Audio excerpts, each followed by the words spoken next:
खूनी कुआ। सीमा गर्मियों की छुट्टियों में अपनी नानी के गांव आई थी। सीमा नानी के घर पहुंचने के बाद अपनी नानी के पैर छूती है और उनसे आशीर्वाद लेती है।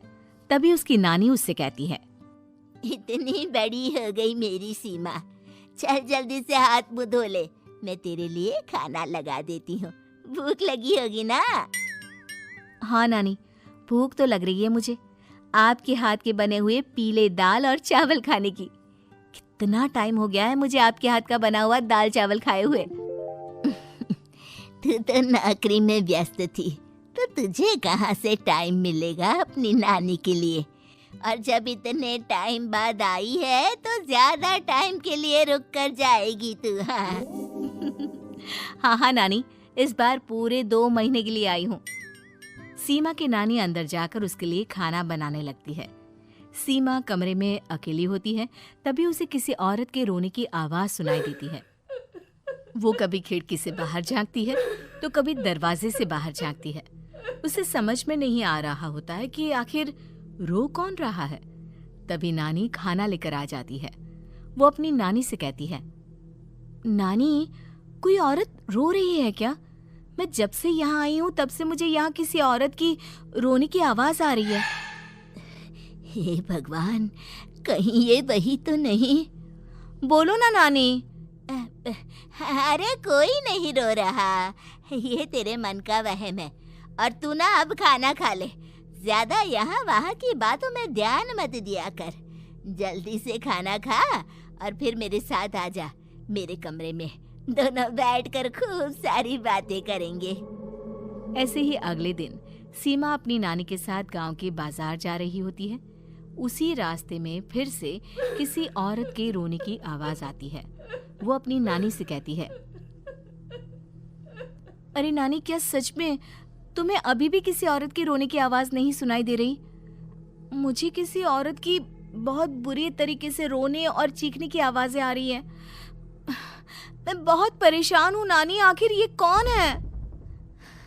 मुझे लगता है कि सीमा को शहर भेज देना चाहिए, यहाँ रहना उसके लिए ठीक नहीं। नानी बोलो ना, आप चुप क्यों हो जाती हो? सीमा, तू घर चल, मुझे तुझसे बहुत जरूरी बात करनी है। नानी सीमा को घर ले आती है और सीमा से कहती है, सीमा, कल सुबह तू शहर वापस चली जाएगी। अरे अचानक? आखिर क्या बात है नानी, आप मुझे ऐसे जाने को क्यों कह रही हो? मैं बस जो कह रही हूँ उस पर ध्यान दे। तू कल सुबह यहाँ से चली जाएगी, और ये बात मैं कोई मजाक में नहीं बोल रही। तू कल जाएगी तो मतलब जाएगी। अरे नानी, चली जाऊंगी मैं, ठीक है, पर आखिर बात क्या है ये तो बता दो। मम्मी से कोई बात हुई है या फिर मुझसे कोई गलती हुई है जो तुम मुझे अचानक से जाने के लिए बोल रही हो? देख सीमा, रात बहुत हो चुकी है और मुझे इस बारे में कोई बात नहीं करनी। चल, अब चल के मेरे साथ सो जा। सुबह की बस पकड़कर तुझे शहर भी तो जाना है। सीमा को अपनी नानी का ऐसा व्यवहार देखकर बहुत ही अजीब लगता है। उसे कुछ समझ में नहीं आ रहा होता है कि आखिर उसकी नानी उसे अचानक से गांव छोड़कर जाने के लिए क्यों कह रही है। ये सारी बातें सोचते सोचते सीमा की आंख लग जाती है और वो अपनी नानी के साथ सो जाती है। ऐसे ही आधी रात को सीमा को फिर से किसी औरत की रोने की आवाज सुनाई देती है। वो उस औरत की आवाज सुनकर बार बार करवटें बदल रही होती है और तभी उसे सपने में भी एक अजीब सी औरत की परछाई दिखाई देती है, जो इतना चीख चीख कर रो रही होती है कि सीमा डरकर उठ जाती है। वो पूरे पसीने पसीने हो रही होती है। वो अपने आसपास देखती है तो घर में बिल्कुल शांति का माहौल होता है। सीमा घबरा जाती है। वो अपनी नानी को जगाने की कोशिश करती है, मगर उसकी नानी नहीं जगती। सीमा को फिर से उस औरत की रोने की आवाज सुनाई देती है। आखिरकार सीमा अपने आप को रोक नहीं पाती और वो घर का दरवाजा खोलकर बाहर निकलती है।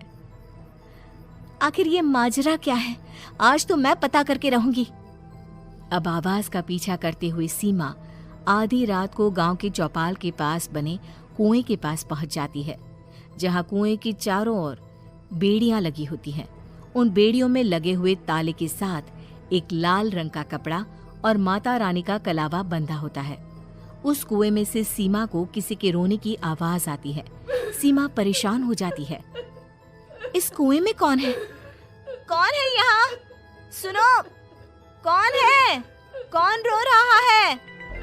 वो चिल्ला चिल्ला कर पूछती है और साथ ही लोगों को जगाने की कोशिश करती है, मगर किसी को भी उसकी आवाज सुनाई नहीं देती।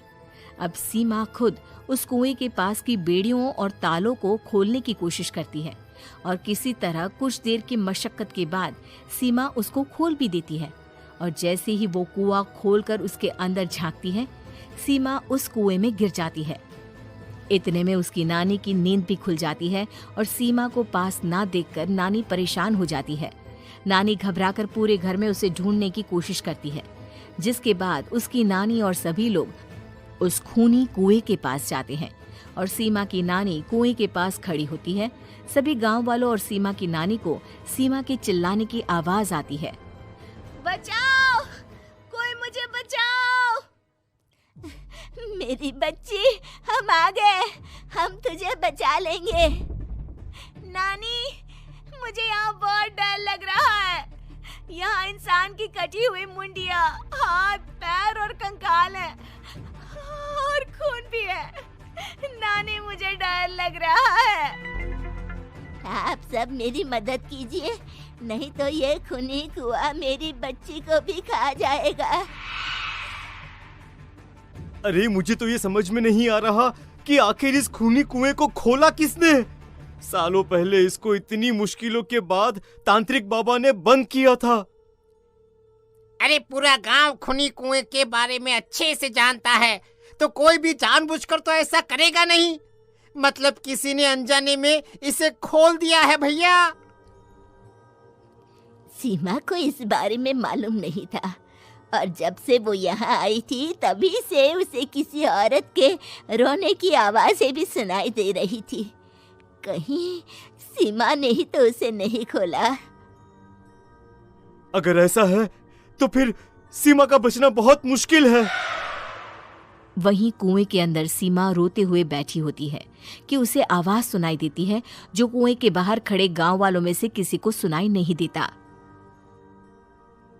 आज सालों के बाद मुझे ताजा खून मिलेगा।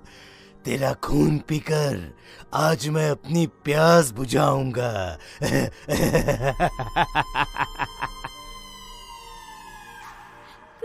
कौन है? मत मारो प्लीज, मुझे जाने दो प्लीज। मैंने किसी का क्या बिगाड़ा है?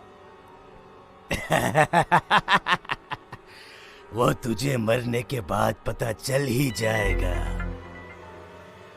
जितने में गांव वाले और सीमा की नानी कुछ सोच पाते, उतने में उन्हें सीमा के चिल्लाने की आवाज आती है और अगले ही पल सब शांत हो जाता है। क्या हुआ? सीमा, मेरी बेटी। माफ करना बहन, लेकिन अब सीमा वापस नहीं आएगी। हमें एक बार फिर से कुएं को बंद करना होगा। गांव वाले तभी तांत्रिक को बुला कर लाते हैं। एक बार फिर अपनी शक्ति से तांत्रिक बाबा उस कुएं को हमेशा हमेशा के लिए बंद कर देते हैं और वहां एक बोर्ड लगा दिया जाता है कि यहाँ आना मना है।